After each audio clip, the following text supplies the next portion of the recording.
নমস্কার বন্ধুরা, আগামীকাল থেকে রংপুর ঠাকুরানীতলায় তরুণ সংঘের মাতৃমন্দির প্রাঙ্গণে অনুষ্ঠিত হতে চলেছে বিশাল বড় এক রাসলীলা। আমাদের এই রাস উৎসব 7 দিন ব্যাপী হতে থাকবে। তোমরা সবাই নিমন্ত্রিত। সম্পূর্ণ ডেকোরেশন করা হয়নি, এখানে বাঁশ কুঠির কাজ চলছে আর এখানে পুরো রাস্তা জুড়ে লাইটিং করা হয়েছে। রাত্রিবেলায় ভীষণ সুন্দর লাগবে দেখতে।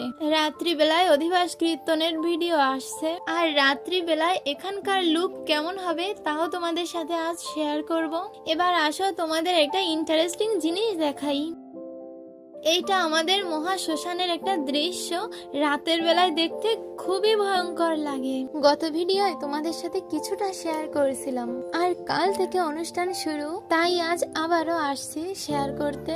আর দেখো, এই মন্দিরে আমাদের রাধা কৃষ্ণের যুগল মূর্তি স্থাপন করা, প্রণাম করে নিলাম। আর এইটা সেই গোবর্ধন পর্বত কালার করা হচ্ছে। এখানে বাঁশের ঘর বানানো হচ্ছে, এর ভিতরেই প্রতিমাগুলোকে সাজিয়ে রাখা হবে। এবার আসো বন্ধুরা, আমাদের এই বিশাল রাসলীলার বাজার কোথায় হবে সেটাই দেখাই তোমাদের। এই দেখো, এই মাঠেই বিশাল বড় বাজার হবে, যা তোমাদের পরবর্তী ভিডিওতে দেখাবো। ইতিমধ্যেই দেখো কত বাজার চলে আসছে। তো বন্ধুরা, রাত্রিবেলারও ভিডিও আসছে, ততক্ষণ সবাই ভালো থেকো।